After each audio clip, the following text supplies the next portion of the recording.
এই কলির যুগে এসে আমরা অনেকেই ভাবি যে আমাদের তো কুলগুরু আছে, আমরা তো আগে দীক্ষা নিয়েছি, এখন আমার প্রয়োজন কি দীক্ষা নেওয়া? ঠাকুর হলেন জগৎগুরু। যখন জগৎগুরু আসেন অন্য অন্য গুরুরাও ধন্য হয়ে যায়। যখন জগৎগুরু আসেন তখন অন্য অন্য গুরুদেরও ধন্য হয়। তো আমরা যদি আমাদের একটা ধারণা আছে যে আমি গুরু ত্যাগ করা হয় না, যে আমি কুলগুরু নিয়েছিলাম, এখন যদি আমি ঠাকুরের দীক্ষা নিই তবে কি আমার গুরু ত্যাগ হবে? কোনোদিনও হয় না গুরু ত্যাগ।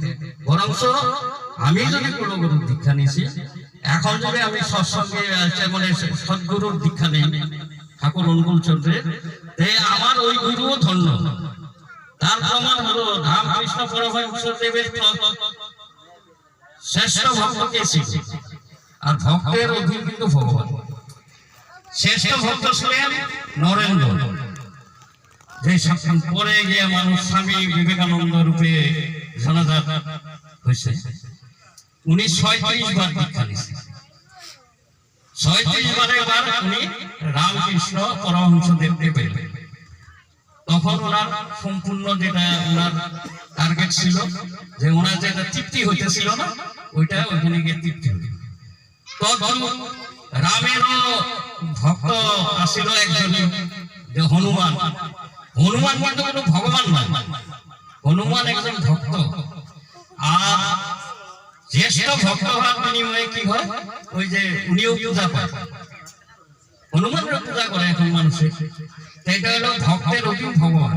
যেরকম আমাদের শ্রেষ্ঠ ভক্তকে সৎসঙ্গ জগতের শ্রেষ্ঠ ভক্ত হয়েছে পরম পূজ্য পাদ শ্রী শ্রী বরবর ঠাকুর বলছিলেন, এই যে বড় খোকা, এই বড় খোকা আর আমি আকারে পিতার উপর, এই যে সৎসঙ্গ জগৎটা যে এত আলোড়ন সৃষ্টি করছে, দেশ বিদেশ জাতি ভেদ সবের মধ্যে কিন্তু সৎসঙ্গ আছে। বড়, কাছারি, অসমিয়া, বাঙালি তো আছে, বাঙালির থেকে বেশি আছে অন্য অন্য কাস্টমার, তারা ঠাকুরকে ভালোভাবে বুঝছে আছে। আর এই বর্দা উনি এই সৎসঙ্গ এতটুকু বিস্তার করছে। তো আমরা চেষ্টা করতে লাগবো ওরকম ভক্ত হওয়ার, কেননা খুব বেশি আমাদের কিছু করতে দেয় না। অনেকের প্রশ্ন, সকালবেলা উঠে নিয়ে ইসে করা লাগে, ঈশ্বর করতে লাগে, ঠাকুরকে কেন পয়সা দিতে লাগে? ভাগবতেও আছে, স্বয়ং শ্রীকৃষ্ণ বলে গেছেন যে আমাকে দিয়ে না দিয়ে যে খায় সে বিষ্ণু ভক্ষণ করে।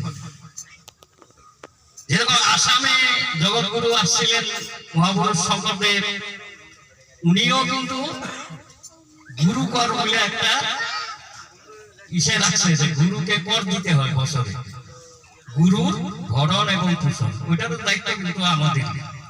তো ঠিক ইষ্টভীতিটাও ওরকমই, উনি নতুন কিছু দেয় না। ইষ্টভীতি আমাদের ঠাকুর অনুকূল চন্দ্র নতুন কিছুই দেয় না। ইষ্টভীতিটা পুরোনা জিনিসগুলাকে পূর্ববর্তীকে নিয়ে কিন্তু পরবর্তী ঠাকুর বলছে, পুরোনা জিনিসগুলাই আমরা ভুলে গেছিলাম, ওগুলা রিফর্ম করার জন্য উনি আসছেন। আপনারা যদি ভাবেন এখানে যে ঠাকুর অনুকূল চন্দ্র নতুন কোন জিনিস দিছে, কিচ্ছু নতুন দেন, সবই পুরানা জিনিস, যেটা আমরা ভুলে গেছিলাম ওটা মনে করে দিচ্ছে। তো সকালে উঠতে লাগে ঠাকুর বলছেন 2 সন্ধ্যায় প্রার্থনা করতে হচ্ছে, সকাল বিকাল প্রার্থনা। সকালবেলা যদি আমার পরিবার নিয়ে আমরা প্রার্থনা করি, আর আমাদের ছোটদের কি শিখাইতে লাগে, প্রার্থনার পরে বড়দেরকে প্রণাম করা।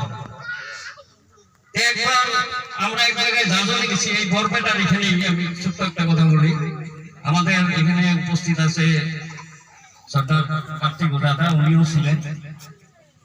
তো উনি কিন্তু যে বাড়িতে আমরা গেছি ইঞ্জিনিয়ার ছিলেন, তো উনি কিন্তু দীক্ষা নিয়েছিল, কিন্তু ওনার ছেলে মেয়েকে দীক্ষা দেওয়া হয় না। তা আমরা একজন, ঠিক আমার এখন মনে করতেছে না কে বা ছিল, চন্দ্র শর্মা দা মনে হয় ছিল, চন্দ্র শর্মা দা। তো ইঞ্জিনিয়ার বাড়িতে আমরা গেলাম, ছেলে মেয়ের দীক্ষা হলো, ছেলে ইঞ্জিনিয়ারিং করতেছে, মেয়ে বিয়ে করতেছে, আমরা যখন গেছি তখনই কথা।